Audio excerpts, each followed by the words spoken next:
Halo teman-teman, Assalamualaikum warahmatullahi wabarakatuh. Izinkan saya memperkenalkan diri, nama saya Gita Chandrawati dengan nomor NPM 22412024 dalam mata kuliah Sistem Akuntansi. Dalam video kali ini saya akan menjelaskan materi mengenai metodologi pengembangan sistem. Metodologi pengembangan sistem adalah langkah-langkah yang dilalui oleh analisis sistem dalam mengembangkan sistem informasi. Pengembangan sistem akuntansi dilaksanakan melalui 3 tahap utama, yaitu analisis sistem, desain sistem, dan implementasi sistem.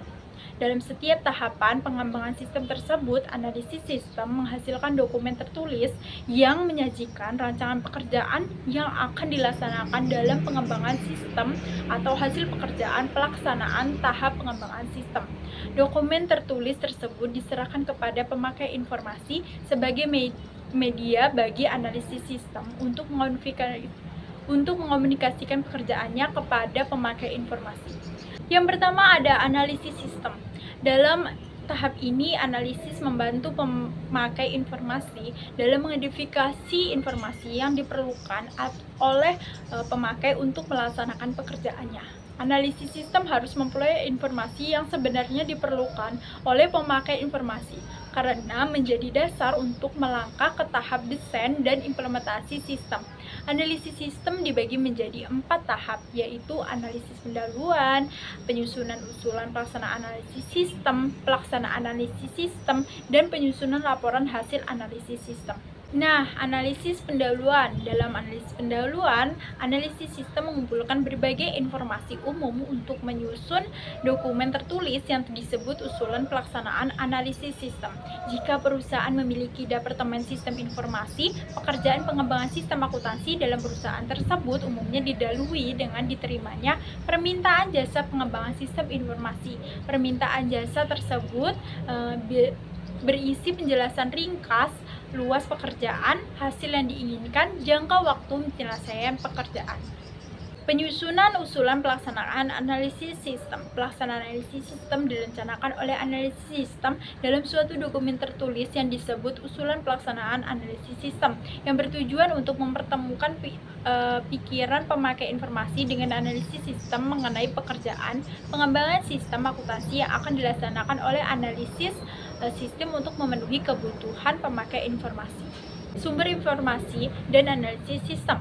Perencanaan sistem adalah proses membuat sebuah laporan perencanaan sistem yang mengembangkan sumber sistem informasi yang berhubungan dan mendukung tujuan bisnis dan operasi organisasi.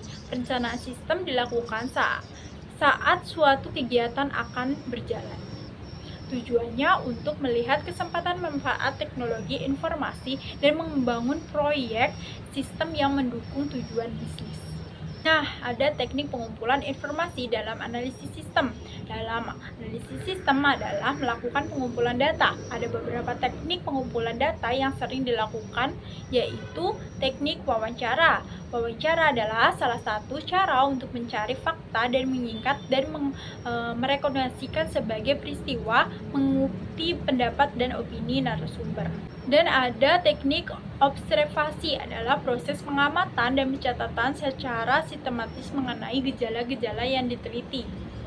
Adapun teknik kuesioner, yaitu pengumpulan informasi yang memungkinkan analisis pembelajaran sikap-sikap, keyakinan, perilaku, dan karakteristik beberapa orang utama di dalam organisasi yang terpengaruh oleh sistem yang diajukan atau oleh sistem yang sudah ada.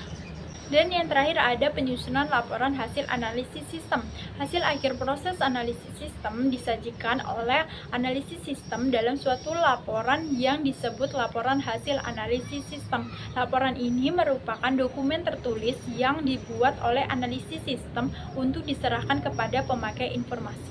Selanjutnya ada desain sistem. Desain adalah proses penerjemahan kebutuhan pemakai informasi ke dalam alternatif rancangan sistem informasi yang diajukan kepada pemakai informasi untuk dipertimbangkan. Adapun tahap-tahap dari desain sistem. Yang pertama, desain sistem secara garis besar. Dalam pengembangan sebuah sistem informasi, analisis sistem telah memperoleh informasi, yaitu informasi yang dibutuhkan oleh pemakai beserta persyaratan-persyaratan yang melekat dalam informasi tersebut. ada luas sistem dan sumber daya yang memiliki oleh perusahaan atau manusia, mesin, uang, material, dan metode. Nah, yang kedua ada penyusunan usulan sistem desain secara garis besar. Usulan desain sistem secara garis besar disusun untuk mengomunikasikan secara tertulis kepada pemakai informasi bagaimana sih sistem informasi yang dirancang secara garis besar memenuhi kebutuhan mereka akan informasi. Yang ketiga ada evaluasi sistem. Dalam tahap evaluasi sistem, analisis sistem menentukan persyaratan yang harus dipenuhi oleh blok teknologi dalam menjalankan sistem informasi yang dirancang dan memiliki penjualan teknologi yang memiliki kemampuan untuk memenuhi persyaratan yang dituntut oleh sistem informasi.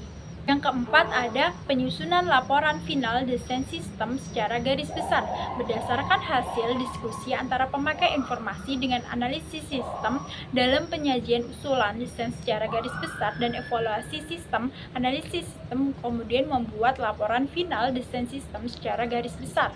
Yang kelima ada desain sistem secara rinci. Dalam tahap ini analisis sistem melakukan desain rinci untuk memasang-masang blok bangunan sistem informasi menjadi bangunan sistem informasi yang mampu memenuhi kebutuhan informasi para pemakai.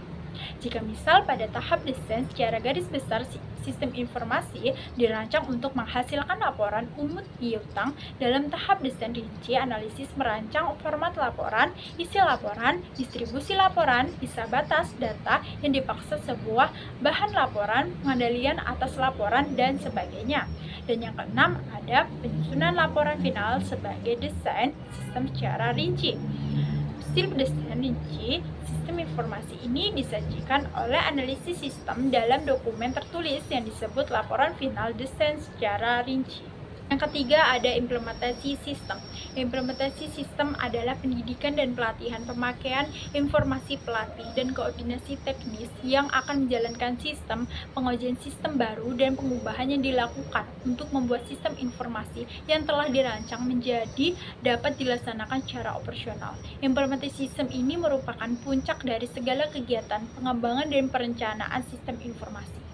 Baik, itu tadi penjelasan saya mengenai metodologi pengembangan sistem. Adapun saya simpulkan, pengembangan sistem akuntansi dilaksanakan oleh analisis sistem melalui 3 tahap utama yang tadi itu. Ada analisis sistem, desain sistem, dan implementasi sistem. Tahap analisis sistem merupakan tahap yang paling menentukan dalam proses pengembangan sistem akuntansi. Kesalahan dalam tahap analisis sistem akan mengakibatkan sistem akuntansi yang dirancang dan diimplementasikan tidak mampu memenuhi kebutuhan pemakaian informasi. Dalam setiap tahap utama pengembangan sistem akuntansi, analisis sistem menghasilkan dokumen tertulis berupa usulan dan atau laporan. Dalam tahap analisis sistem, dokumen tertulis yang dibuat sebagai perencanaan analisis yang akan dilaksanakan oleh analisis sistem disebut usulan untuk melaksanakan analisis sistem. Dokumen ini dibuat untuk analisis sistem berdasarkan kerangka acuan yang dibuat oleh pemakai informasi. Hasil pelaksanaan analisis sistem dituangkan oleh analisis sistem dalam dokumen tertulis yang disebut laporan hasil analisis sistem. Baik, itu saja penjelasan saya mengenai metodologi pengembangan sistem. Saya akhiri, wassalamualaikum warahmatullahi wabarakatuh.